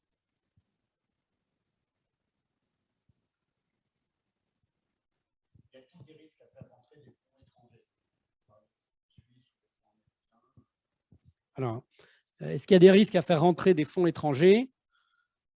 Pas particulièrement. Pas particulièrement. Ensuite, il faut regarder quels fonds. Il y a des problèmes quand même de compliance après avec les partenaires bancaires. Ça peut être avec les clients qui peuvent demander qui est au capital. Si c'est un fonds qui est dans les îles Caïmans, un peu bizarre, où on va avoir du mal à savoir quels sont les bénéficiaires effectifs, ça peut poser des problèmes. Moi, je l'ai vu sur des opérations où on avait des fonds qui étaient du Moyen-Orient, mais l'argent provenait ensuite de comptes offshore un peu bizarres, sachant qu'il y avait des institutionnels qui participaient d'autre part à l'opération de levée de fonds. C'était un peu compliqué. Donc, c'est ça le frein. Mais bon, si c'est un fonds suisse, un fonds, etc., il n'y a pas forcément de frein particulier à avoir des étrangers au capital. J'enlèverai juste le un peu dans compliqué. Sur les éléments de bénéficiaires effectifs ou autres, sur les éléments de KYC, en fait, on retrouve sur certains fonds étrangers sont plus spécialisés, sont plus appétents sur certains domaines. Donc, ça a tout son sens. Mais dans la limite d'être capable d'avoir un KYC qui soit recevable par vos partenaires bancaires, parce que sinon, on sera la croix à la bannière. Moi, j'aurais une petite question par rapport au fonds, et notamment par rapport à l'origine des fonds, surtout lorsqu'une entreprise est considérée comme start-up ou jeune entreprise innovante. Est-ce qu'il ne faut pas s'adresser à des fonds spéciaux, je dirais, français, pour protéger la propriété intellectuelle par rapport à des fonds étrangers qui pourraient tout de suite transférer la propriété à l'étranger puisqu'ils financent? Alors, il faut bien comprendre une chose, c'est qu'un fonds, c'est un associé. Et un associé n'est pas un mandataire social, donc il ne peut pas prendre la propriété intellectuelle et la transférer. Il n'y a que les mandataires sociaux qui peuvent faire ça, le président de la société, le DG, etc. Ou sinon, on est dans un vol manifeste comme n'importe qui peut voler de la propriété intellectuelle. Donc, l'associé, il reste à sa place d'associé. Ensuite, sur il reste à sa place. Alors, il peut faire partie de comités stratégiques, etc. Mais ensuite, la question, c'est est-ce que vous lui donnez un droit d'audit sur votre pays, etc. Je pense que la vraie réponse, elle est dans la protection de l'API que vous faites. C'est-à-dire dans les brevets que vous déposez, dans les marques, etc. Donc, si vous avez une démarche de protection de votre propriété intellectuelle, votre associé, s'il le vole, il sera contrefacteur. Donc, la question, c'est la protection de votre propriété et puis, bien sûr, des clauses, des engagements de confidentialité, etc. Est-ce qu'un fonds étranger, alors il faudra vraiment que ce soit un fonds très prédateur, qui ait des très vilaines idées derrière la tête, ça existe, il ne faut pas être naïf, mais c'est sûr que oui, issu de grands groupes. Bon,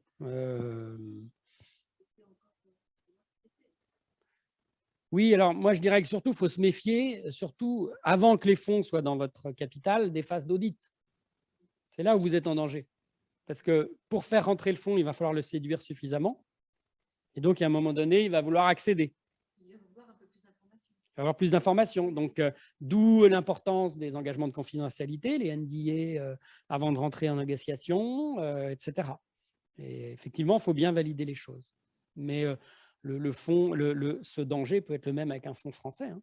Ce n'est pas forcément réservé à l'étranger. Un fonds français, il reste en France, mais pour ses propres intérêts. Donc, vous, si vous pensez à des fonds souverains qui vont venir piller, bon, il y a des sujets plus ou moins stratégiques sur lesquels il faut faire attention. S'il y avait un risque, du moment où on s'adresse à des fonds étrangers, est-ce qu'il y a un risque de technologie parce que très rapidement, ils veulent accéder à certaines informations et si on est en début de product concept de R&D, est-ce qu'il y a des risques qui peuvent être accrus justement parce que oui, un fonds étranger, il faut toujours se demander qu'est-ce qu'il a derrière la tête quand il vient chez vous. Oui, il ne faut pas être naïf en tous les cas, mais il ne faut pas être naïf aussi bien avec des fonds français qu'avec des fonds étrangers. Oui, il ne faut pas être naïf. Il faut essayer de se border d'une manière générale.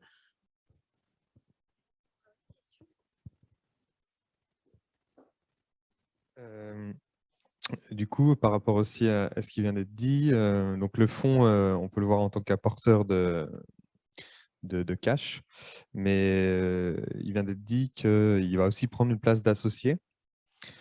Et est-ce qu'on peut, nous, du coup, entre guillemets, quand on fait ce tri là qu'on discutait tout à l'heure, est-ce qu'on peut du coup avoir une vision en disant peut-être que tel fonds va vouloir moins s'engager. Par contre, en termes de qualité d'associé et l'écosystème qu'il va apporter, le réseau qu'il va apporter, etc.,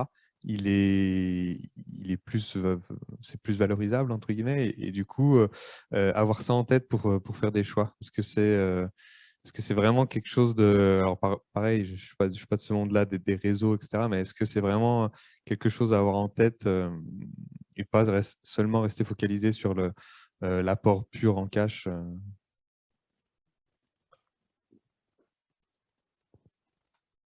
C'est évident qu'un fonds d'investissement que vous avez à votre capital va participer au comité stratégique et la qualité de votre interlocuteur, d'une part, le directeur de participation qui va vous accompagner, c'est très important. Il ne va pas juste venir au comité stratégique pour regarder les chiffres, prendre la béquille et se dire tout va bien, je vais pouvoir faire un reporting interne. Un bon fonds, c'est effectivement un fonds qui a un écosystème et qui va vous apporter de la valeur ajoutée par de la mise en relation et puis par son expérience aussi. Il y a vraiment des fonds, souvent des fonds d'entrepreneurs qui sont très investis auprès des participations dans lesquelles ils mettent de l'argent. Ils mettent en place un comité stratégique. Et là, dans la gouvernance, on touche à des sujets très importants. C'est très important de réfléchir avec vos investisseurs à la structuration de la gouvernance. Parce que dans la gouvernance, il y a vous, des représentants du ou des fonds, mais souvent, il ne faut pas s'arrêter là. Il faut réfléchir à la mise en place d'un board, d'un comité stratégique, peu importe comment on l'appelle, où on va se dire, on va réserver quelques places à des acteurs du marché qui vont nous apporter une vraie compétence, soit parce qu'ils connaissent très bien le secteur d'activité, soit parce qu'ils connaissent très bien le type de technologie, etc. Et donc, ou parce que ce sont des gens qui ont connu des vrais succès eux-mêmes dans le développement de société et qui vont venir vous challenger et vous apporter des éléments extérieurs. Et ça, c'est très, très riche. Et ça, je l'ai vu dans des... j'ai accompagné des fonds comme Side Capital ou Isaïe, qui sont des fonds d'entrepreneurs. Véritablement, ils mettent en place des systèmes de gouvernance de ce type-là. Et moi, j'étais côté fondateur pour ces différentes levées de fonds. J'ai fait 3 levées de fonds différentes sur cette entreprise-là.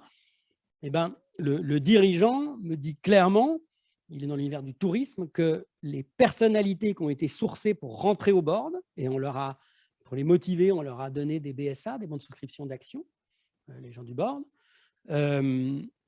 Eh bien, surtout que maintenant, les administrateurs, on peut leur donner des BSPCE maintenant, qui bénéficient d'avantages fiscaux plus que les BSA. Eh bien, c'est des leviers de développement, parce qu'on est challengé, parce qu'ils apportent une compétence, parce qu'ils demandent des jalons sur la mise en place des plans stratégiques qui ont été définis, etc. Et ça, c'est très, très riche. Et ce point de gouvernance n'est pas assez travaillé. Vraiment. On travaille beaucoup sur le pacte d'associés, sur les questions juridiques, sur les valorisations, etc. Mais la question qu'il faut se poser à un moment donné, c'est il faut profiter de la levée de fonds pour se poser la question qui je mets autour de moi comme ressource qui va accélérer notre développement. Voilà, il y a l'argent qui développe, mais il y a la compétence des hommes. Et on peut mettre des gens dans des boards qui ne coûtent pas cher et qui vont apporter de la compétence. Ce n'est pas de la charge de structure, ce n'est pas des salariés, mais ils vont apporter un éclairage. Alors, il ne faut pas prendre des gens qui vont venir prendre des jetons de présence et puis être membre d'un conseil d'administration juste pour venir boire un coup et faire acte de présence et faire semblant d'y connaître quelque chose.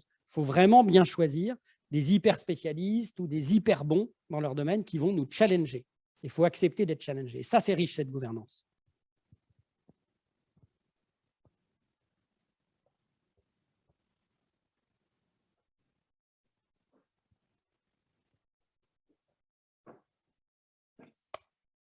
Merci pour toutes ces questions. Au vu de l'échange, on s'est dit que c'était plus intéressant de continuer du coup via des questions-réponses que de repartir par une présentation de Jérôme. Il nous reste une dizaine de minutes, donc ça nous laisse le temps de continuer, d'approfondir certains points. Est-ce que vous avez encore des questions en suspens? Oui. Et après, du coup, je vous passe le micro. Oui, Gabriel Mouraga, en tant que porteur de projet. Moi, j'avais une question. À quel moment doit-on aller chercher un fonds d'amortissement? Est-ce que c'est lorsque on crée l'entreprise bien avant ou bien c'est après? Est-ce qu'il y a un moment idéal? C'est difficile d'aller chercher un fonds tant qu'on n'a pas créé la société, qu'elle n'existe pas. Ça veut dire qu'on est en phase d'incubation. Donc, on peut prendre des contacts pendant cette phase-là, mais de toute façon, les fonds vont arriver qu'une fois que la société est créée, par nature. Aujourd'hui, alors, la difficulté, c'est de trouver des fonds d'amorçage. C'est compliqué de trouver des fonds d'amorçage. Vous avez abordé le séquencement entre la Love Money, les Business Angels, les premiers fonds, etc. Mais la phase d'amorçage est compliquée parce que quand on est dans des phases d'amorçage, souvent, on est sur des projets très tech et ça nécessite de l'expertise. Et il faut trouver des fonds d'amorçage qui soient compétents. Donc, on a des fonds hyper spécialisés, les fonds biotech, les fonds medtech. Et là, c'est vraiment un univers très particulier où ils vont mobiliser des experts pour pouvoir analyser la pertinence. Voilà. Parce qu'un fonds généraliste, ou moi, ou n'importe qui, ne va pas être capable d'appréhender la pertinence si on est dans des univers hyper techniques, liés au biotech ou au medtech. Donc, ça veut dire que ces gens-là, pour qu'ils envoient un de leurs experts pour analyser, ce n'est pas pour mettre un ticket de 50 000, quoi. Ça leur coûte cher de faire ces analyses en amont. Donc, il faut trouver sinon des fonds qui font vraiment l'amorçage. Il n'y en a pas beaucoup des fonds d'amorçage. Il n'y en a pas beaucoup. En région, maintenant, sur la place, il n'y en a pas beaucoup. Et la plupart s'en sont retirés. Parce que quand on prend sur Caisse d'épargne, BDRIT fait moins de création.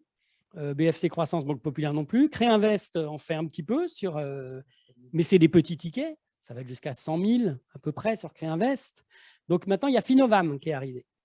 Donc ça, Finovam, c'est un des seuls fonds régionaux qui fait vraiment de l'innovation et qui, lui, pour répondre à ta question, d'ailleurs, c'est Marc Blondet, qui est directeur de participation, aime bien être consulté assez en amont.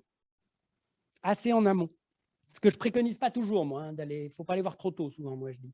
Mais lui aime bien voir, même si ce n'est pas pour rentrer sur les valos, si on ne parle pas encore business plan, mais c'est pour avoir des premiers contacts qui permettent d'être un peu en connaissance du porteur de projet, etc. Donc là, il ne faut pas hésiter à aller voir tôt. D'autant plus qu'à l'inverse, ces fonds-là, comme Finovam, ils n'interviennent que s'il n'y a pas eu de fonds d'investissement qui étaient entrés dans plus de 12 mois en arrière. Donc, les fenêtres de tir sont courtes. Il y a des fonds qui, de toute façon, disent s'il y a déjà un institutionnel dedans, enfin un fonds structuré, je ne rentre pas.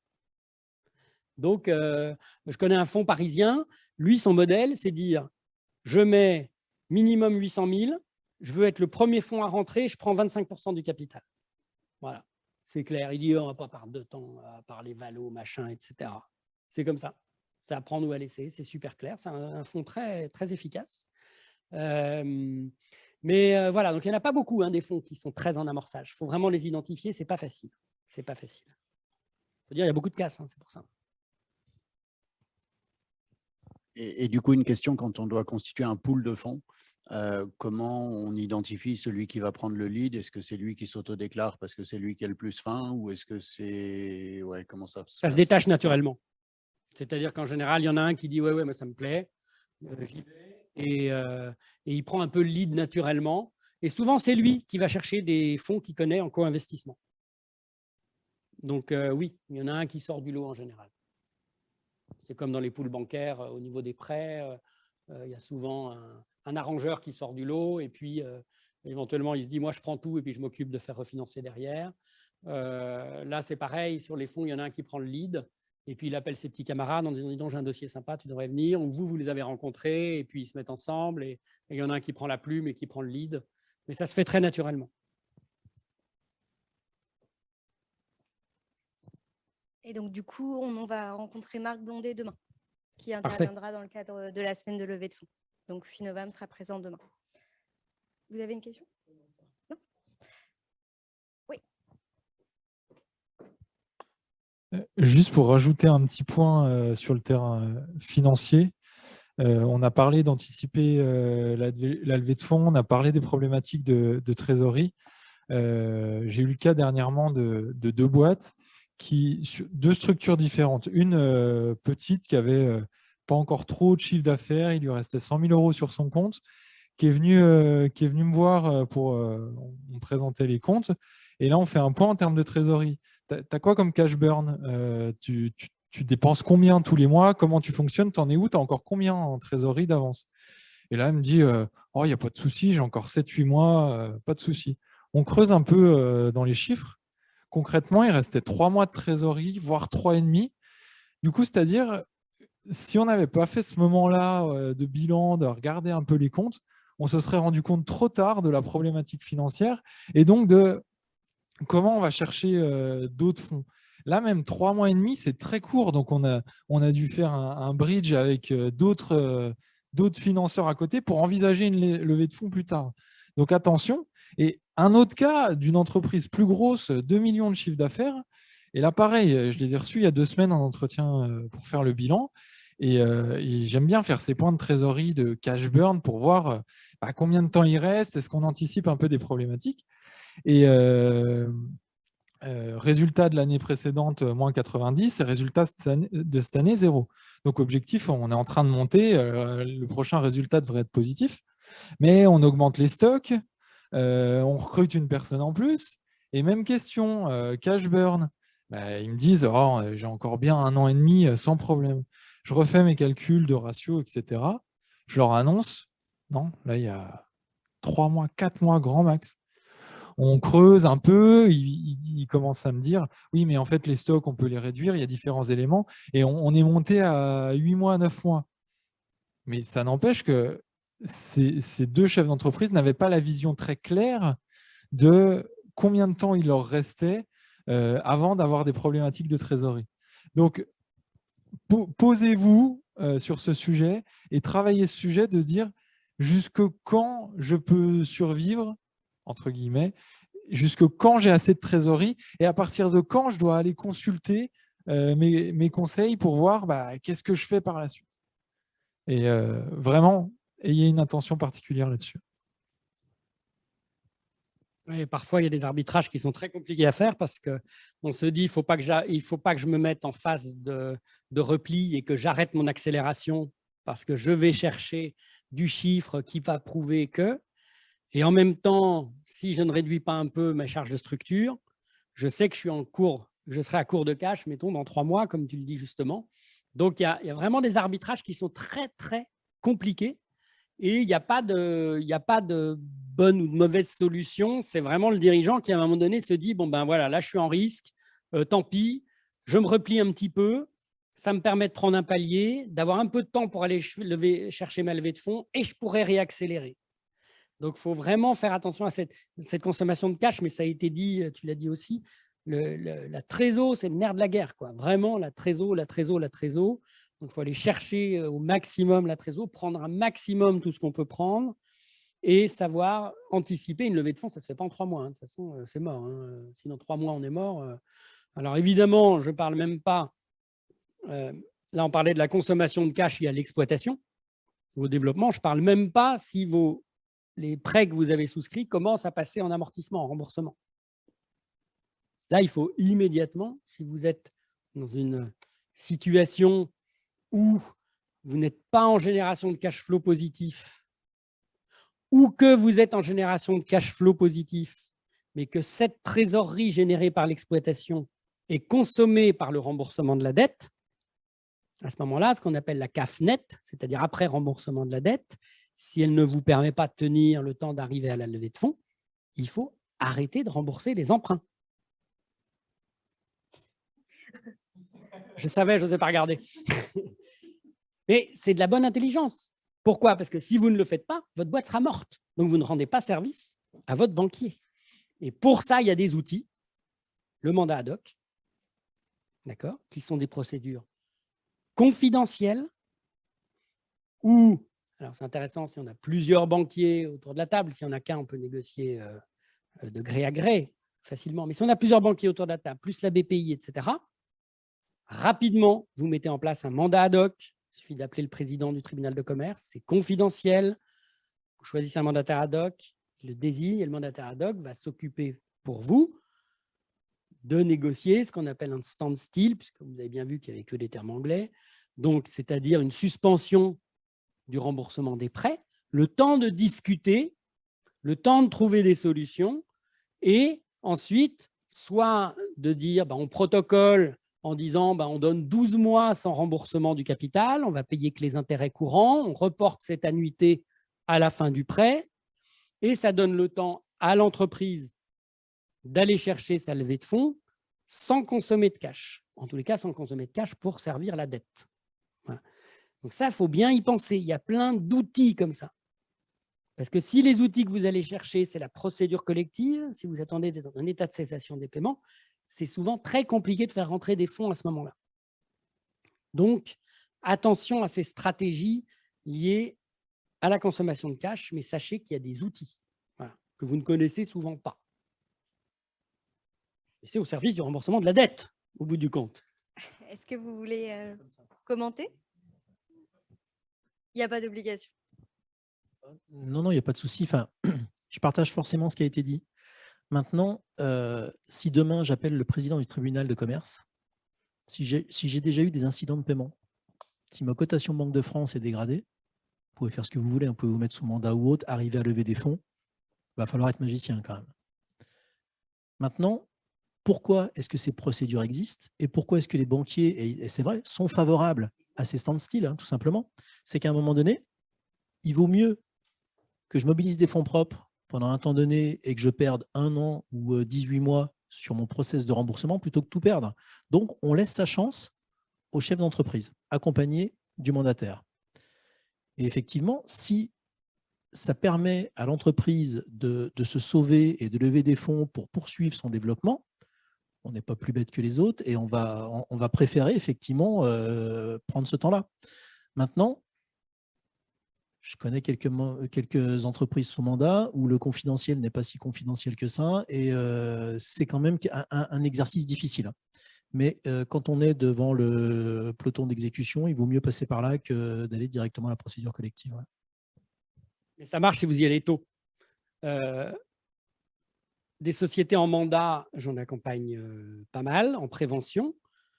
Et j'ai un exemple que j'accompagne en ce moment de start-up qui est déjà dans un certain niveau de développement, etc., mais qui est encore en consommation de cash. Je l'ai mise sous mandat ad hoc, elle avait 1,2 million de trésorerie devant elle, en banque, 1,2 million. En scénario, mauvais scénario, elle se retrouvait fin 2022, décembre 2022, avec 200 000 de cash. En mauvais scénario. Mais c'est dès maintenant qu'on a ouvert le mandat ad hoc. Là, en décembre, alors qu'on avait 1,2 million de cash et qu'il n'y avait aucun sujet pour payer les dettes.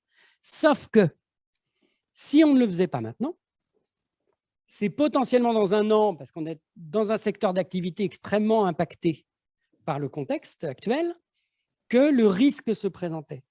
Mais ce n'est pas en octobre, alors qu'on n'aurait plus eu peut-être que 400 000 de cash qu'il fallait ouvrir le mandat. C'est là qu'on l'a fait. Et les banques sont ravies. Tout le monde est ravi. Parce que tout le monde dit « Ouais, c'est cool, c'est anticipé, bravo ». Toutes les banques qui sont autour de la table, elles disent « C'est bien ». Et on fait du standstill, on suspend. Et on suspend le temps de voir. Et on a fait une première suspension de 3 mois avec une clause de revoir. On a refait une réunion de travail, on a représenté où on en était par rapport aux prévisionnels, etc. Et là, il faut être très précis sur ces prévisionnels, sur la trésorerie. On l'a refait 3 mois plus tard. Et là, on avance tranquillo. Il y a des bonnes nouvelles qui arrivent. Mais on avance tranquillement. Et tout le monde est content parce que la boîte est saine. On a anticipé. Il y a plein de trésors. Mais au moins, on anticipe le fait qu'elle se dégrade, la trésorerie, si le worst case devait se produire. Voilà. Et il faut avoir cette anticipation. Il faut l'avoir. Ça évite les procédures collectives. Et c'est au service de tout le monde. Vraiment au service de tout le monde. Et ça, c'est votre responsabilité de dirigeant, d'aller voir vos conseils pour dire, potentiellement, avec mon expert comptable, on a travaillé sur le plan de trésor, et ben, dans 12 mois, si ça se passe mal, je suis mal. Qu'est-ce qu'on fait maintenant? Et ce n'est pas en priant, en disant « tout va bien se passer, tout va bien se passer, tout va bien se passer », qu'on va changer ce qui va se passer sur les 12 prochains mois. Votre responsabilité, c'est de prendre les mesures très tôt. Voilà. C'est ça votre boulot de chef d'entreprise. Et ceux qui attendent, eh ben, ils n'ont plus le choix. Voilà. Ils n'ont plus le choix. Ce n'est plus eux qui décident si c'est un mandat ad hoc, un redressement, etc. C'est la situation qui décide pour eux. Et là, les choix sont beaucoup moins bons. Voilà. Je dis souvent que c'est le choix entre un traitement médicamenteux, qu'on prend à l'avance, ou une chirurgie ambulatoire qu'on va anticiper, aller voir l'anesthésiste, je rentre, je sors, tout va bien. Et puis, le gars qui rentre comme un cochon, qui s'est pris une cuite la veille et qui rentre sur la table d'opération le lendemain, il a moins de chances de s'en sortir. Donc, la question, c'est est-ce que je vais voir mon docteur tôt? Et les docteurs, vous en avez, les experts comptables, les avocats, etc., pour bien comprendre votre situation et dire est-ce que je peux prendre un médicament pour ça? Eh bien, ouais, peut-être qu'une pilule va suffire. C'est mieux que l'opération à cœur ouvert. C'est votre responsabilité. Et je vais rajouter en confirmant, sans le citer, j'ai une startup qui est venue il y a 2 semaines avec cette problématique, de dire, je commence à me dire que ça va être compliqué à un moment. Est-ce qu'on peut prendre le temps de calculer ensemble à quel moment, quelles vont être les problématiques et qu'on regarde un peu les solutions. Et là, mais c'est banco quand il y a quelqu'un qui vient nous voir dans ce cadre-là. Donc, n'hésitez pas. Des fois, ça prend une demi-heure, 1 heure de rendez-vous, d'échange, ou des fois juste un coup de fil avec on ouvre la compta de notre côté, on regarde ce que ça vaut. Ça rassure tout le monde et on anticipe les problématiques. Donc, quand vous commencez à vous dire j'ai un petit truc qui me questionne, allez-y. Allez voir votre expert comptable ou un conseil financier particulier, mais en particulier votre expert comptable. Je vais revenir sur une petite question que j'aime bien là, dans le chat. J'ai fait mon mémoire sur les startups et donc ça me plaît bien. C'est jusque quand est-on considéré comme une startup? Si je peux revenir sur la définition d'une startup qui est très particulière, parce que comment on définit une startup, c'est compliqué, mais généralement on dit un caractère innovant, un fort besoin de développement et un fort besoin financier.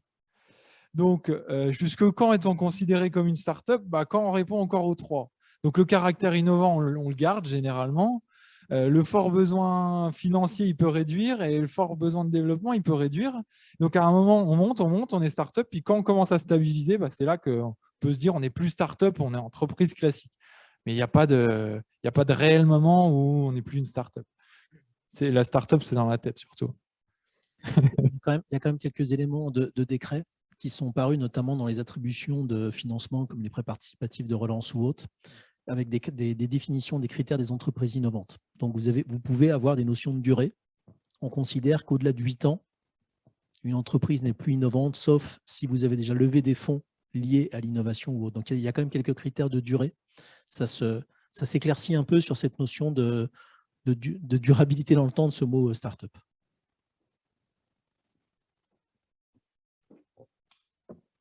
Merci à tous pour votre participation. On arrive à la fin de la durée de l'événement. Je vois qu'il n'y a plus de questions. Je voulais remercier Thomas, Jérôme et Philippe pour votre participation, pour tout ce que vous avez pu dire, pour les questions apportées, les points approfondis. Merci à tous pour votre participation, que ce soit en présentiel ou en distanciel. On espère vous retrouver nombreux sur les autres événements. Et n'hésitez pas, en tout cas, à continuer les échanges. On pourra passer les présentations et les coordonnées en fonction de vos besoins. Merci à tous et bonne fin de soirée.